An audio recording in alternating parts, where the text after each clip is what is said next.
जय श्री कृष्णा दोस्तों, आर्यवर्त की कहानियों में आप सभी का स्वागत है।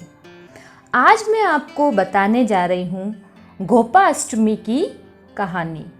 चलिए शुरू करते हैं। एक साहूकार था, वह बहुत कंजूस था। साहूकारनी के बहुत नियम धर्म था। वह रोज मंदिर जाती और दान धर्म करती।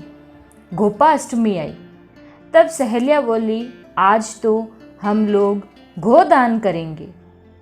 वह बोली, मेरा पति मुझे गोदान नहीं करने देगा, तब मैं कैसे करूँगी। एक सहेली बोली, तुम्हारे घर में सोना तो होगा। वह बोली, सोना तो बहुत है। सहेली ने कहा, सोने की गाय घड़वा लो और उसके ऊपर मिट्टी लगाकर मिट्टी की गाय बना लो और ब्राह्मण को भोजन करा के उसका गाय का दान कर दो। साहूकारनी घर आकर साहूकार से बोली, आज गोपाष्टमी है, आज गाय दान करते हैं, सो अपने लोग भी आज गाय को दान करें। साहूकार बोला, तुम्हें बहुत बातें आती है, अपने तो गाय का दान किया हुआ है, अपने को नहीं करना गाय का दान। साहूकारनी बोली, स्वरूप गाय नहीं देंगे तो मिट्टी की गाय दे, उसमें पैसा नहीं लगेगा। साहूकार बोला, ठीक है, दे दो। फिर कहा, और कुछ नहीं तो गाय देंगे, तब ब्राह्मण को जिमाना होगा। कहा, ठीक है, बुला लो, पर रूखी सूखी रोटी जिमाना।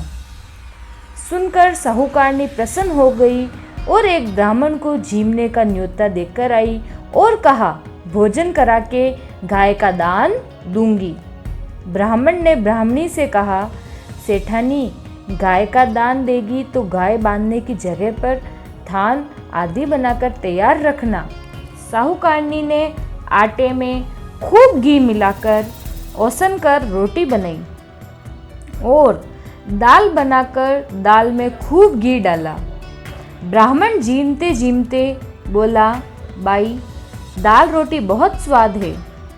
वह बोला, महाराज, जैसी रोटी स्वाद है वैसे ही गाय भी अच्छी है।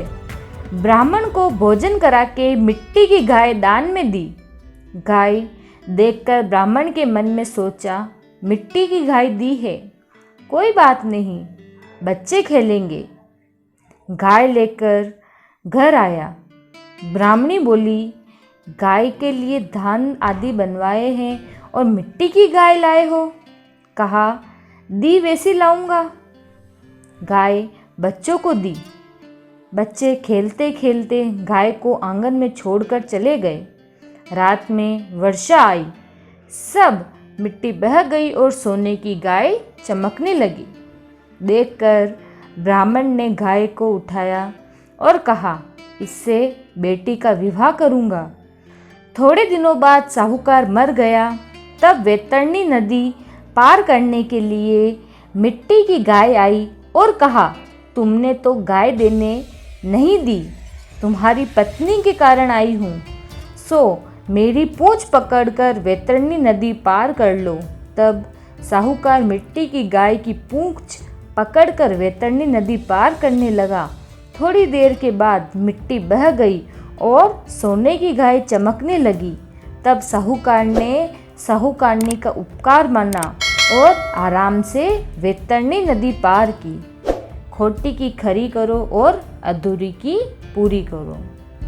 अगर आपको मेरी यह कहानी पसंद आई तो इसे लाइक करें और चैनल को सब्सक्राइब करें। धन्यवाद।